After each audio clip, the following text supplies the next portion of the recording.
Good evening, campers, it's me, Kira, and today we are going to talk about the best book that I read in 2023. Look, I'm aware that a lot of people do like top 10 lists and they get to like 20 minutes long, and I know you haven't got time for that, so the best book that I read in 2023 was definitely not Demon Copperhead! Wow! I can't believe that my life was nearly ended by Demon Copperhead! No, the best book that I read in 2023 was Stanisław Lem's Solaris. This might not be a surprise to anyone who watched this channel, as I've given this a 10 out of 10, and I'll link my review down below. But Solaris by Lem is just this phenomenon. It is a beast of a novel that is full of ideas. And somewhat, the more that I think about it, the idea of what Solaris is, this gel-like entity, being, planet. The fact that led with the science trying to explain what Solaris is, that we don't feel as a reader educated, we feel as though we can't even fathom what this planet, being, thing is. There is a limit to our own understanding, and some things to humans are just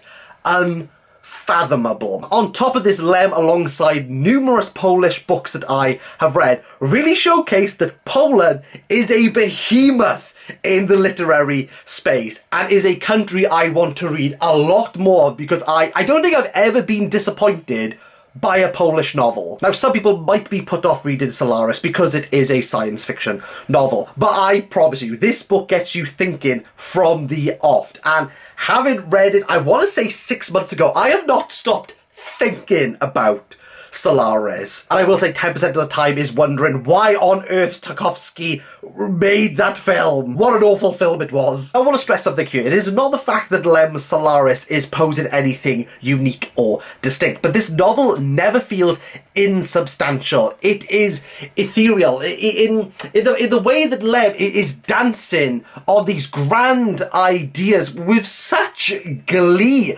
meaning that you have a work that is thoroughly readable, thoroughly enjoyable, although you do have to get past the science bit at the beginning. It does get better from the I do problem, just trust me on that one. But this is a classic, and some of you might go, well, I want to read the best book of 2023 that was released in 2023, and for that I would go with Whale. Again, I've done a review, I'll link it down below. I'm aware that people really like a strong pitch when it comes to a book, and Woman Selling Brooks doesn't really invite readers in. It doesn't make you think, well, you know what, I'll give that a go. But this book, with all its surreal, abstract, magical realism element, discussing really the industrialization of rural South Korea, I don't know why it works. It shouldn't work.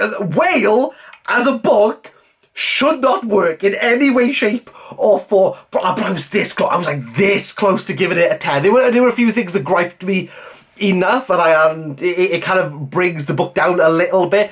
But it's so readable. I can't explain. It's got this fable element. It really drags you in. It speaks to the reader, which I'm not really a big fan of. But Whale somehow manages to do it. But I don't want to hop on too long because I've done 2 dedicated videos to these books. But for the best books of the year that I've read, it's definitely Solaris. But if we're going to be like really pedantic about it, it's Whale.